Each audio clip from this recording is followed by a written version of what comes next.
Thank you so much for being here, Elizabeth. My pleasure. You wrote a book called Made for Magic. hmm What does Made for Magic mean to you? For me, it's a reminder that none of us are made for our to-do lists or our responsibilities or even these identities that we have, how we look, our personality. We're actually meant to be sources of light, and we're meant to be really flowing with energy. And life isn't set up that way. So this is a reminder, a deep reminder to women. The book is written for women, but men as well, that we are not made to just be doing machines. We're made for magic. And that means being full of life and full of energy. Yeah, I was gonna say, okay, so it's written for women. Obviously, I read parts of it, and yeah, I'm like, Right. I want to be magic. Yeah, you So, from a woman's for a woman, when she feels made for magic, when she feels full of magic, Yeah. what is she feeling? Oh, gosh. Um, the closest thing I can think of is flow state. So you know how flow state feels. Mhm. You can lose track of time. You're feeling coursing. You're feeling like you're just coursing with energy. And it feels like it can feel unhuman in the sense that we forget our worries. And we're just living in alignment with that moment. Hmm.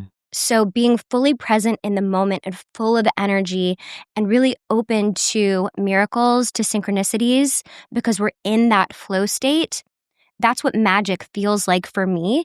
I think that every person could give their own definition, Yeah. but that's what it feels like for me. Okay. When so if I'm a woman and if I'm a woman and I'm like, I just don't feel like I have a lot of magic in my life, Mhm. or I don't feel that flow state. Yeah.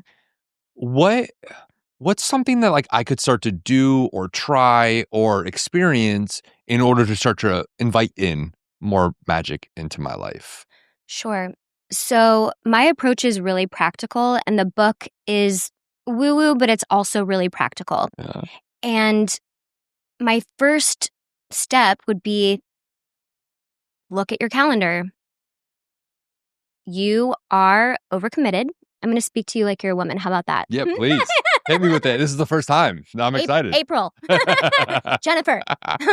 um, I would venture to guess that her time is overcommitted with probably some things that are important, probably some things that are unimportant, probably some things that serve her, probably many things that don't serve her. Mm.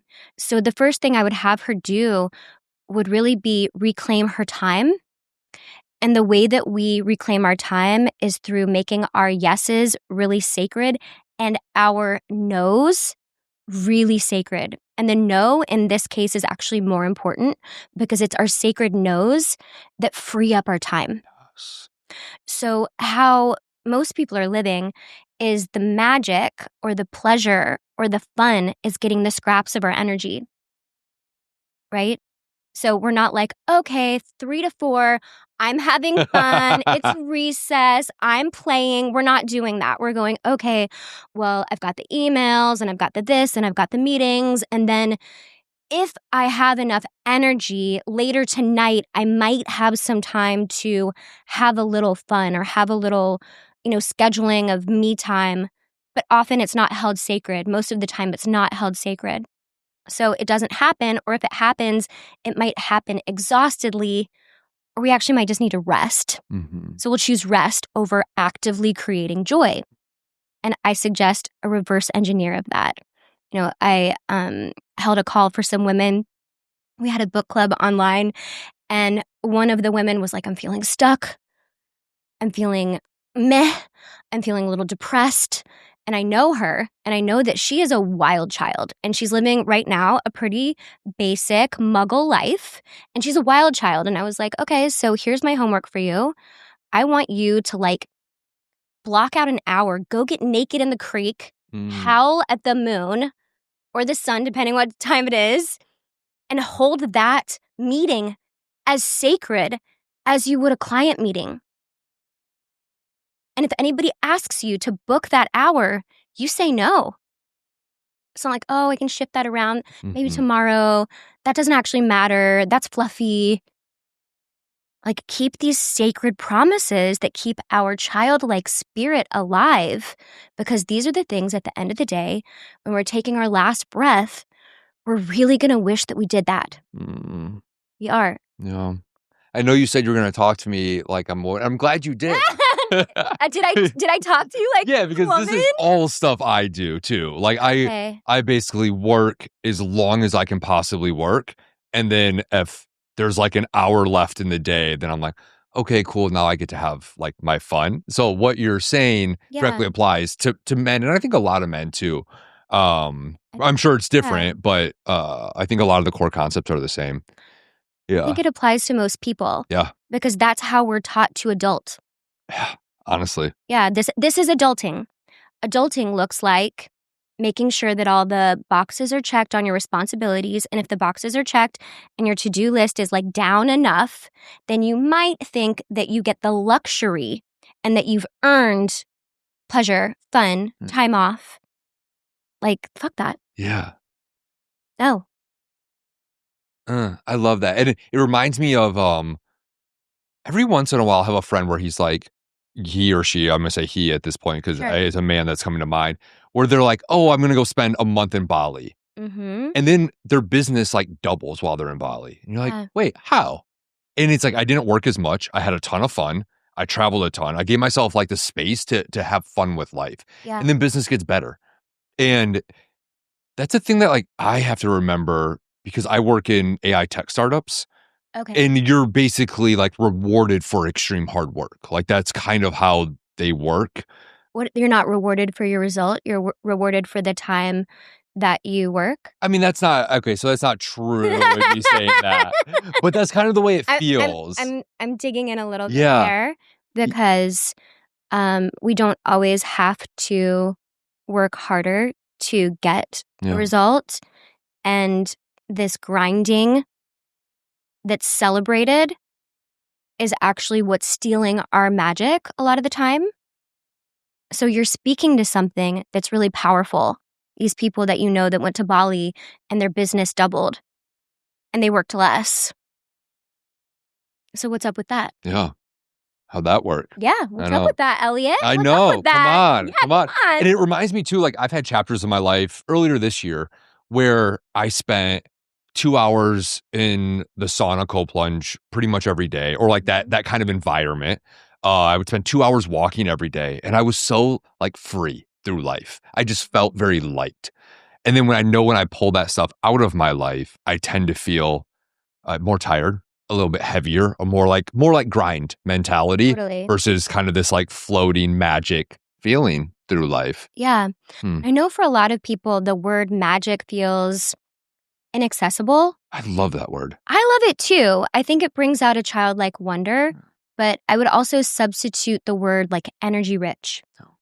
So for a more practical mindset, like, yes, magic, like let's go for the miracles. Let's go through for the synchronicities and the doubling of the business while working less. That's magic, right?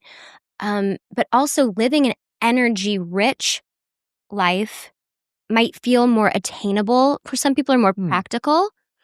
And what you're speaking about right now when you're taking your walks and you're doing your cold plunge and sauna and you're really taking care of yourself, you're talking about living an energy rich, expansive life where self-care is baked into it. And you're not like, oh yeah, I might be able to do that when I finish everything else. Like, what if that actually came first? Yeah. So important. What do you think of, so for some of us who love the gym or love fitness, is that considered part of play, or should gym, fitness, wellness kind of be a thing and then you should also have play outside of it? Well, I feel like that all goes into the category of self-care. Yeah. And anything that adds to your energy, let's put that all in a category of like, yes. Okay. Prioritize this. So I'm not going to be like, oh, gym doesn't count because you're, working hard. No, like if it gives you more energy, if it makes you feel alive, then that's a priority and do it. So if you're working hard, but it's making you feel alive and it's adding to your life force, yes, prioritize that. Like that gets to come first. I love the framing. Does this thing give you energy? Yeah. Yeah, because that's so simple. It's a very simple concept to anybody to grasp. So it's like, is this adding to my energy or is this sucking my energy? Scrolling on Instagram. Yeah. Does it give anyone more energy? Literally anyone. Anyone. Yeah. I don't think so. I don't think so. Yet we all do it. Yeah. We all do it because it's a way to kind of like, I mean, first of all, dopamine, right? Yeah. But we're seeing what's up, who's up to what. We might be getting inspired, but then it goes on too long. And then energy goes down, time gets wasted. And that's time that you could be outside walking, getting your face in the sun and really waking yourself up. Yeah. Yeah. You said something earlier that I loved and I wanted to circle back to, which was saying no more. Do you know who Naval Ravikant is? No. He's a very wise venture capitalist. And he always talks about no. And he says your default should be no. Just when something comes in, you default to no. And this ties a little bit. Yeah. And so I like that philosophy because it's no convince me to be a yes. Which is really interesting. When someone's asking for your time or money or anything? Okay. Probably anything. Yeah. Do you want to go to dinner tomorrow night? Do you want to do this thing this weekend? Do you want to invest in this business? Can I pick your brain? No thanks. Yeah, like I'm a big no thank you to that. I've actually made a pick your brain session. It's $3,000. There you go. For 30 minutes. That's what I have a friend and she doesn't love to do coaching anymore. Yeah. And I was like, well, what if you got paid $10,000 an hour? Yeah. Would you hate coaching? She was like, no, I would love it. And so to your point of like, make it so unreasonably rewarding for you. Totally. That you'll love it. Absolutely. I love that framing. Yeah. Well, I love coaching. I don't love giving free advice to people who aren't really truly listening because they have no skin in the game. That has no upside for me except, it used to make me feel like I was being a good person. Yeah. I was like, oh, I'm contributing, I'm giving back. And then I realized this person is not listening and they usually would not take my advice because they invested nothing. Yeah. Right? So I was like, I'm not serving them and I'm not serving myself. So this is a no. Like, we're a no for that. And I don't know if I would default to no for everything. I think I default to pause. So my first step is pause. And ask, like, is this in service to me? And if it's not in service to me, is this something that is in the spirit of volunteerism in a way that moves me? Because these coffee dates with people that aren't friends that really want advice about starting a coaching business or writing a book or whatever, like, okay, so that's not really in service to me, but that could be volunteerism. Where am I going to choose to volunteer my time? Do I want to volunteer to this up and coming, coach, or do I want to volunteer by going to the local food bank, or do I want to volunteer money or time or energy in a different way? So I've gotten very clear because the self-development world can be a bit messy about what's friendship and like calling business advice like friendship when it's actually not. Yeah. And I have so much capital in that area because I've been in the business for so long that now I really value it. And I'm like, is this how I choose to volunteer? It may not be. Yeah. It may be. Once in a while it is. Once in a while I feel called. But I don't default to yes because it makes me feel like I'm doing good work. Yeah, like you're being helpful. Yeah. Well, it's a false sense of helpfulness. Yeah. I like your framing around, is this volunteerism? And if it was, are there other ways I'd rather volunteer? Because we would probably all almost say yes. Like I'd rather do something different, help out a food kitchen or do anything else other than help my friend with free advice. Who I know can also probably afford my advice. Or someone that's actually not my friend. Yeah. I do give my friends free advice all the time. It's the people, I give my friends free advice all the time, but I crack the whip on them hard. I'm like, okay, you want to go? okay, we can go. We're setting the timer for a half hour. The value of this half hour is $800. I want you to take notes. And you're also going to have to follow up with me and let me know what you did. And they're like, okay, mistress. And I'm like, that's right. Yeah, I'm like, I will dom them I into love listening. it. Yeah, like it's not casual. I love I have that. mastery in this area. You better listen. Damn right. Yeah. Damn right. Is there okay, so you mentioned kind of like taking a pause. Does this serve you? Yeah. Volunteer. Does it serve humanity? Does it serve them? Right. Frequently, what Yeah. people are asking for may not even serve them. Mm. It's just a big lose-lose waste of time. What would be an example of somebody asking for something where you're like, oh, does this even serve you? Like it's not serving anybody. Totally. So someone without my permission put me on a text with a man who wants to write a book. A man who I've never met before, who has an idea to write a book. Oh God. Right. So we all do. Totally. So I was like, gee whiz, thanks for this intro, you know? So this guy immediately is blowing me up with like long texts. And I said, you know what? Why don't you just leave me a voice note with some context about and then 7-minute long voice note. 7-minute long. And then I said something else, 5-minute long voice note. And I was like, what we have here is someone who's really starving for feminine energy and attention.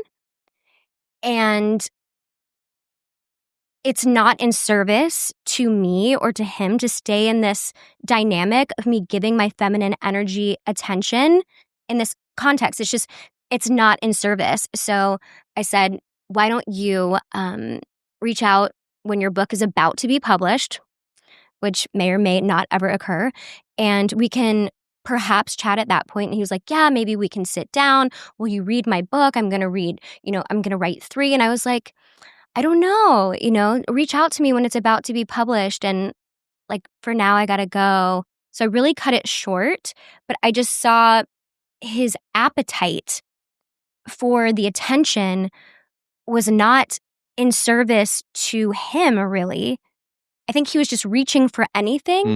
And what he should probably do with that energy is either hire a therapist that's female or start a new relationship, not kind of like be a succubus on any woman that will respond. Yeah.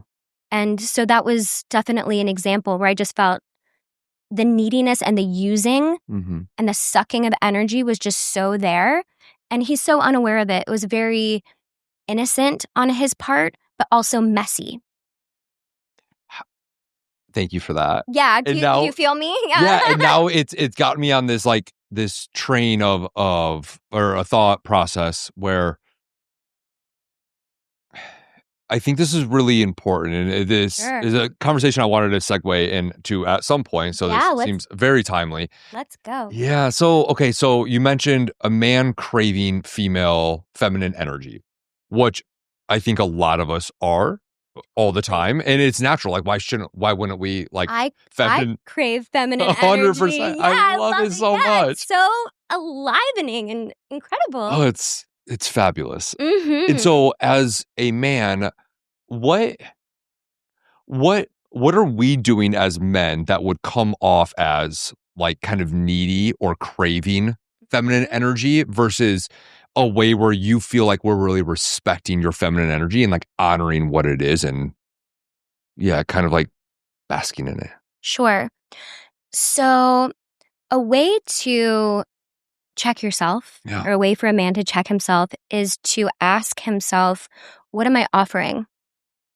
Oh. Yeah, what am I offering here? Not do I, like unconsciously wanting to be heard, unconsciously wanting to take up space. I'm going to say that again. Not unconsciously taking up space and inserting his needs. But it's really coming from a place of, what am I offering this woman? And that really raises the consciousness level of like, you might be asking for eye contact, attention. You might be asking for her opinion or just want to bask in her energy. And if there's a real offer that has purity of heart, that isn't transactional or an exchange necessarily, but if your heart is coming from a place of giving, she will feel that. She will feel that. And that's a higher level. We can feel that when a man's like, hey, I heard, so let me tell you how this man could have approached me. Yeah. He could have said, I realize that you were put on this text with me and you don't even know who I am. So just wanted to let you know, this is who I am. I see that you're up to X, Y, and Z. I see that you just published a book. I'm curious, what are your needs around that? Like, could I buy a copy, maybe leave you a review? What's helpful for you right now? I'm on an author journey as well, and I would love your thoughts. I would love your advice, and I'd love some reciprocity here if you're willing to give it. I would have been like, who is this? Yeah, I want to help this stranger. Like, how classy. Yeah. He's leading with, hey, goddess, we're all busy. You have no idea who I am. Like, how can I be of service to you? And also, I want to be in reciprocity and relationship. And here's my questions instead of just, it's like, here's everything I need from you. Yeah. Or just like vomiting his whole life story on me, which is what happened. And I was like, what? Like, you're asking for a lot here, friend. So does that resonate? It's like, what am I offering here? Yeah, it really does. And it reminds me of one of my favorite conversations early on in my podcasting journey was with this gentleman named Ryan Moresby White. And one of his things is the best thing that a man can offer a woman is his heart and his presence. Yeah. And I think a lot of men feel that what they offer is money. And that's what they're being like asked for in return. I think that's the way men feel. Well, that's one way to provide, right? 100%. I get that. Like, not mad at money. No. Right? Not mad at money at all. And also, money is replaceable.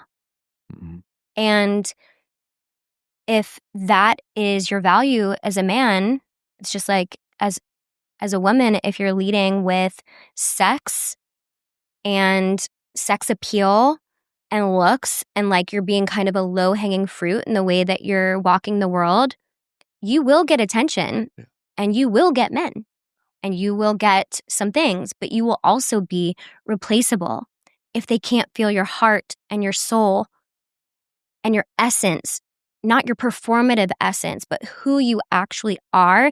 If they can't feel you because the mask is too thick and you're just leading what you think or leading with what you think men want, then it's empty. It's so empty. It's empty. Yeah. And men who are leading with money, we've all met them. I've met my biggest share of that in New York City. I've dated it. And it's just like, oh, money will make this go away. Oh, throw some money at that. Here, like, I know I didn't do these other things that mean the world to you, but like money. And it's empty and it gets old. Yeah. And actually what it leads to is loss of respect.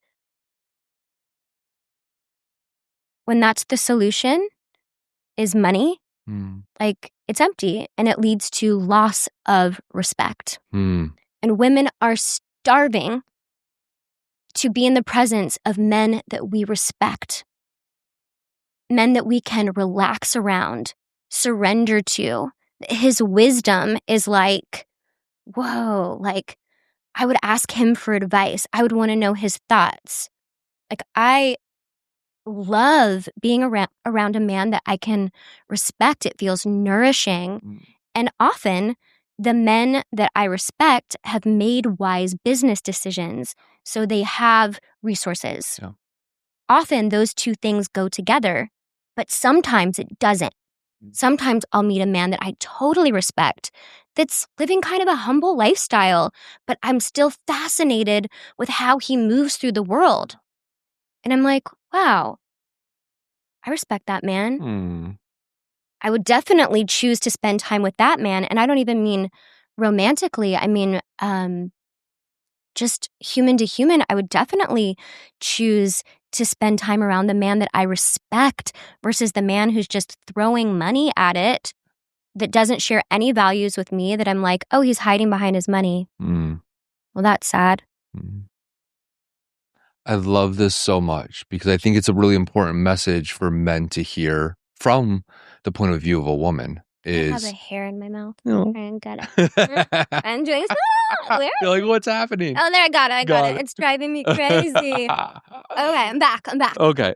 So, yeah, I think it's a really important message for men to hear from the point of view from a woman. Yeah. Because we tell ourselves our own story of what we need and who we need to be and the amount of money we need to make and the type of man we need to be. Sure. But we often don't ask women what it is that they're actually looking for. And I loved your framing of it's not always and often not money. Money is often a byproduct of a man that you respect. Totally. Or I should say, money is often the byproduct of a very respectable man.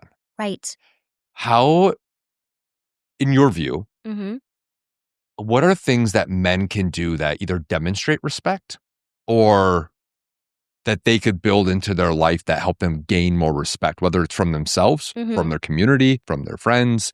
But how does a man become more respectful? Oh, totally. I love this question so much because I see so many examples of it, and I see so many examples where it's missing. And the man actually has good intentions, but he's not acting in a way where he's commanding respect. So number one is integrity. Do we trust your word? Mm. Do we have a repeated experience with you where you keep your word even when it's inconvenient? Oof, I like that. Yeah, even and especially when it's inconvenient. Are we getting excuses or are we getting resourcefulness so that you can deliver on your word? Just that, if that could be the baseline for all men to strive for integrity with their word, that every time you say something, I'm like, oh, he'll be there. Yeah. Of course he'll be there. He'll do that. Of course he'll do that because this is my repeated experience of his word. Yeah. Is he does the right thing and or he does exactly what he says he's going to do, even when it's inconvenient, even when he could cheap out or make an excuse and the excuse would maybe even be valid. Some men will walk through a storm to be there at 6:00 if they said they would be there at 6:00. Those men have earned respect. You feel me? Yeah. I love that. What are the ways that you either see or hear that men are falling short of integrity and living up to their word? Is there like a thing that we kind of do more often than not? Yes. Okay, hit me with it. Laziness. Ooh. Yeah. Okay. So laziness looks like it's not taking naps in the middle of the day, which go for it. It's cheaping out, cutting corners, not fully keeping one's word, maybe keeping their word halfway. It's these sort of like cutting corners on things that they think don't matter, but we're noticing. Could you give an example? Oh, totally. Gosh, there's so many examples. There's so many ways men do this. Yeah, there's so many examples. So I'm going to give you an example of a date that I'm not going on tonight. Okay, perfect. I'm glad you showed up here instead. I wasn't going to skip this. Yeah, I was like, I'm already dressed up. Like, how do I maximize this? I love it. Right? Like, date afterwards. So this gentleman, we'll just go with that word. He lives in North Austin. I live in South Austin.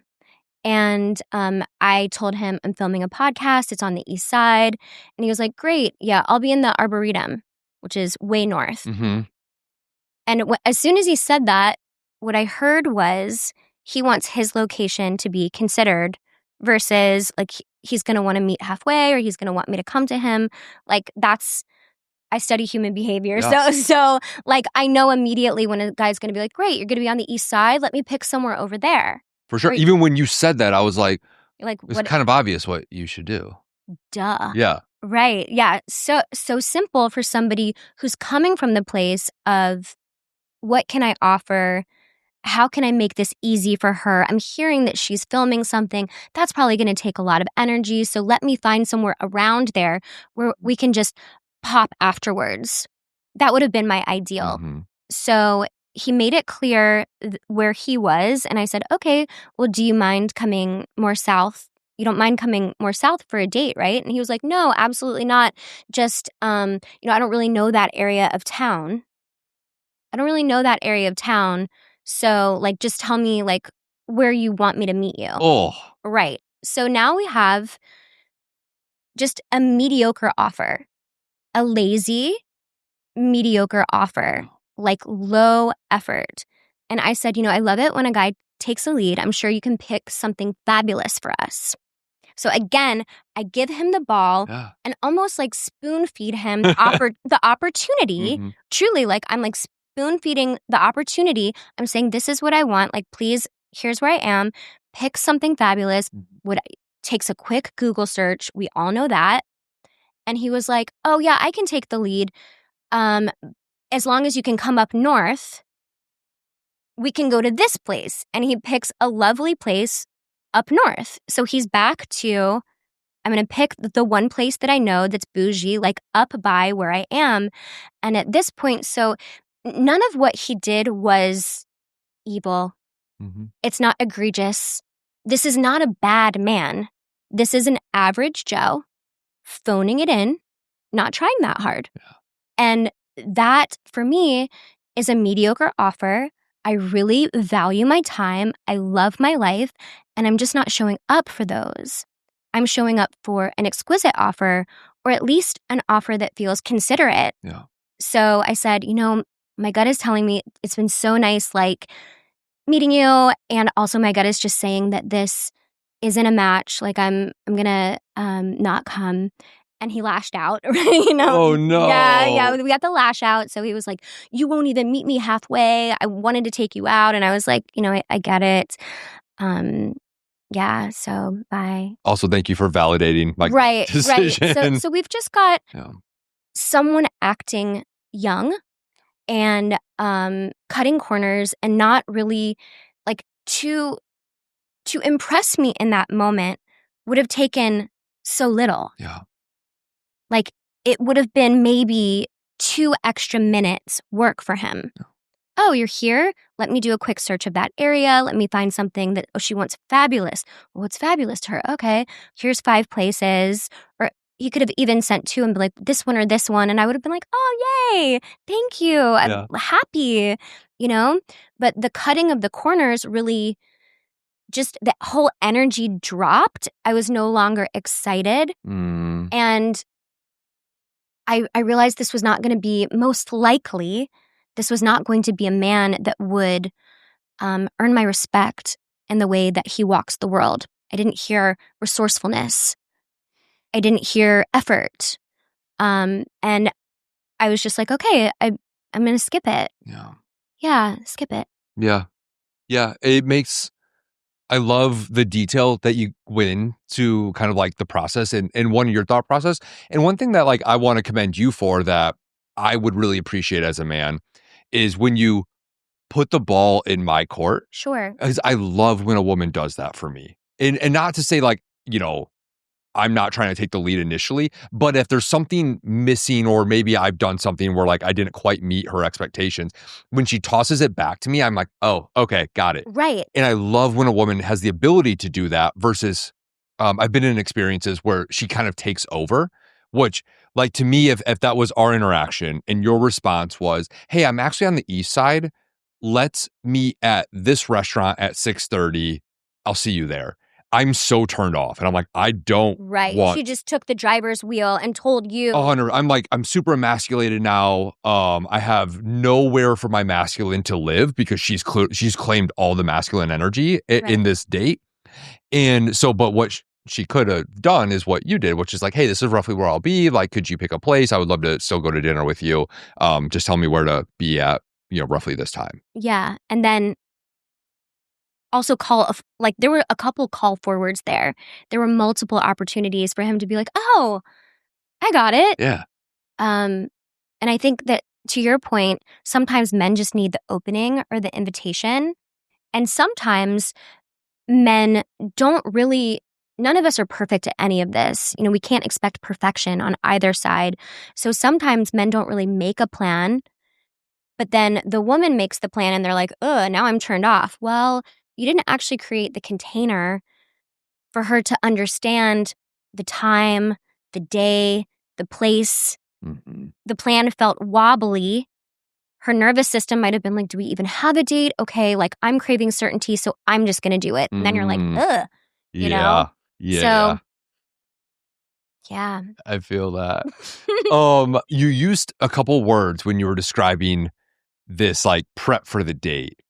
Which prep for the date? The prep for the date would have been date tonight. Yeah. Okay, so you use these two words. You used like fabulous and exquisite. Sure. And for you as a woman, when you're looking for a fabulous or an exquisite date, or an experience around a date, I'm a big like experience person. I want the whole thing to feel like an experience. I don't want it just to be like we show up to a place, we have dinner, we shake hands and walk away. Like I want it to like feel like a great experience, the whole process. Yeah.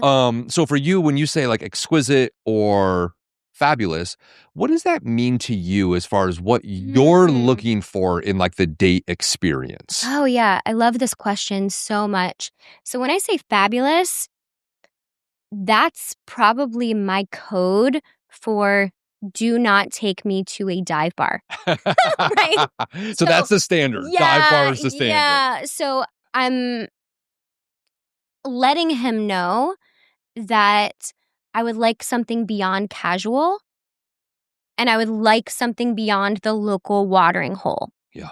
And he can interpret that however he wants to. Like, I really like to see how a man interprets fabulous. I love that. I'm interested in his experience of like, oh, she wants something fabulous. Oh, well, let me take her to a place that's all decked out for Christmas.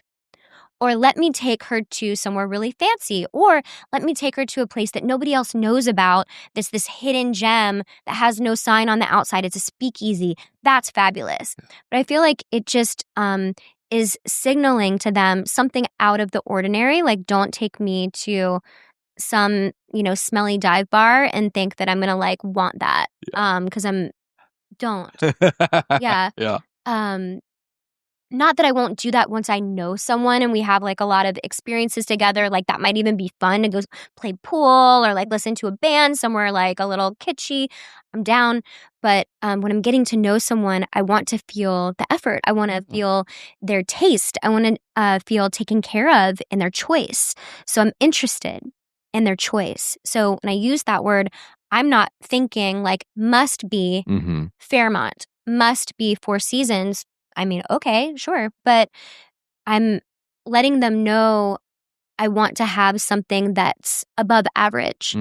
That's what I'm communicating with that.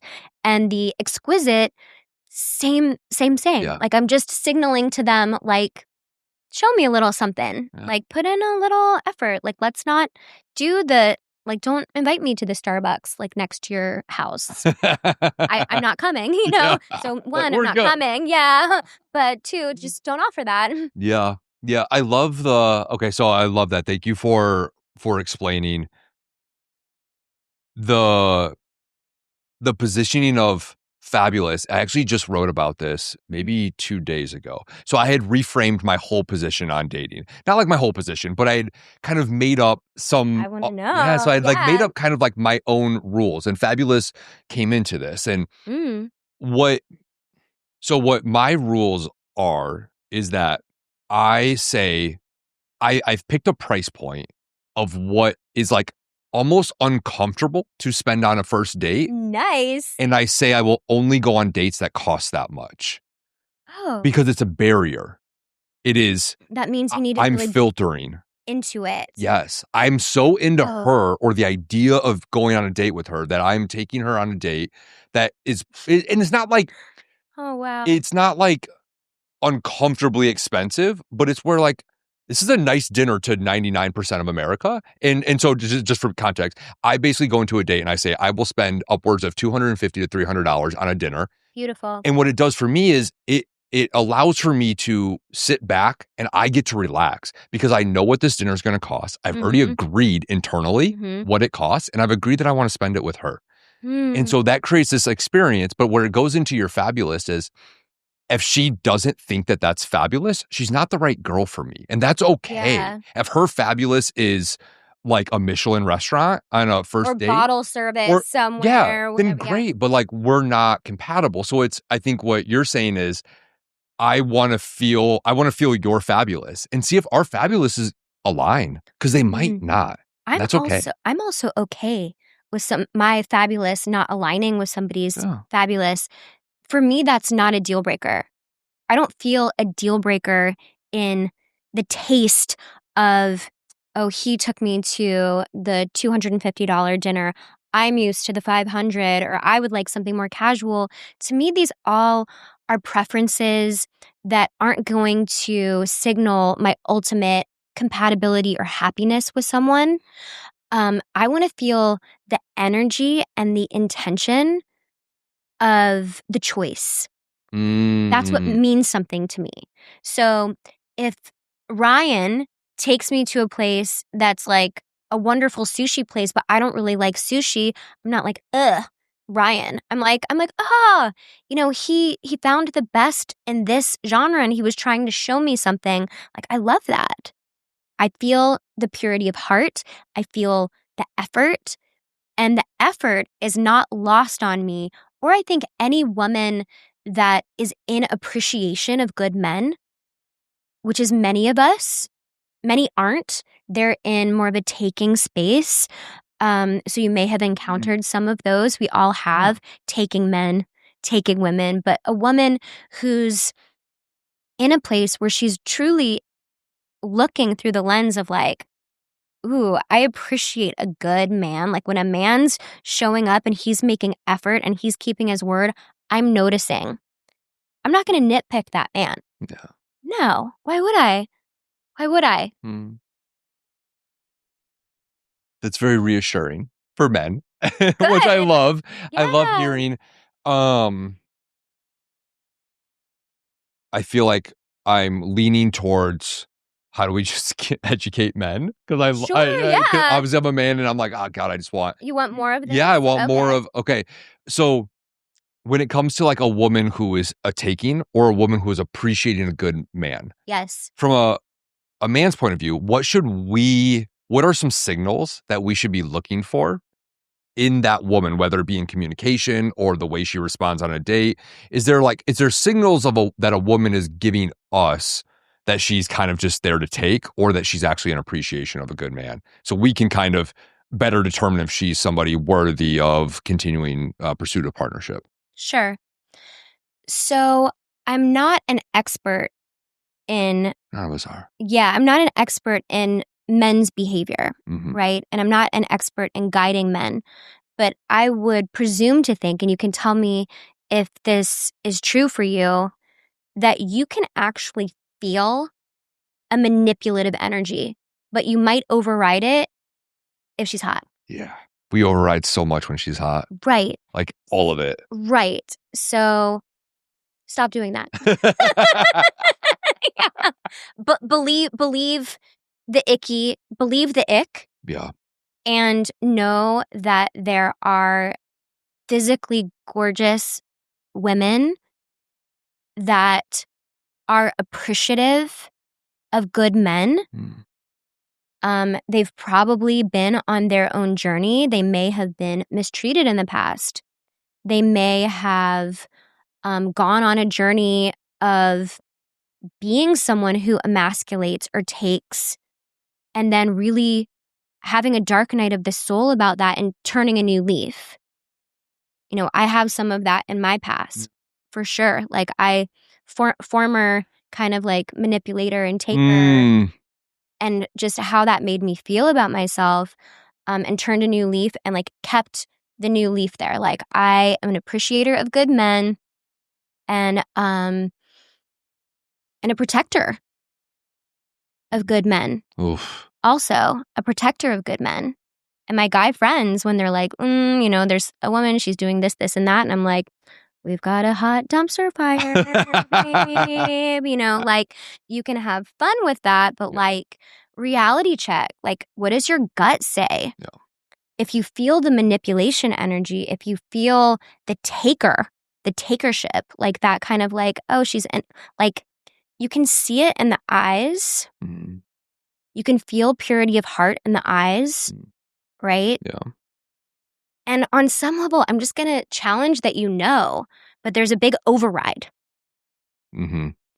depending on the level of attraction, right? So yeah, it's like check yourself. check yourself. Yeah, it's the you know, to your point, like we tend to always know the one like I did an internal check-in, which has always helped me, which is if I wasn't sleeping with her, would I still want to be around her? Woo.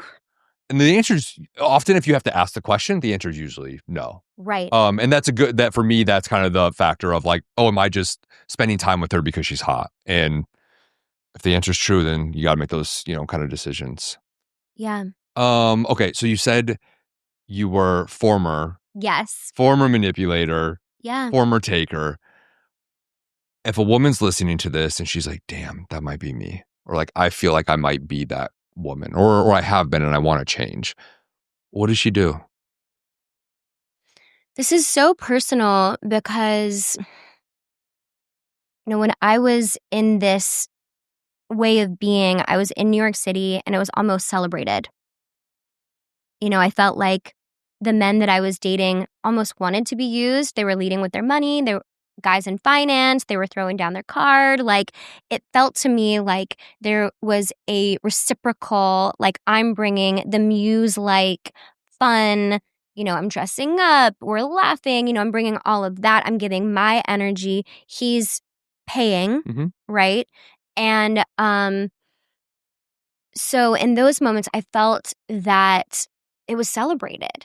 And then I realized I went on a trip to Costa Rica and I had just gotten out of a relationship that was really so the wrong relationship for me. I'm so glad I didn't marry this guy because it did feel very deeply transactional. Like I would have been taken care of for the rest of my life. And also I think I would have been deeply depressed.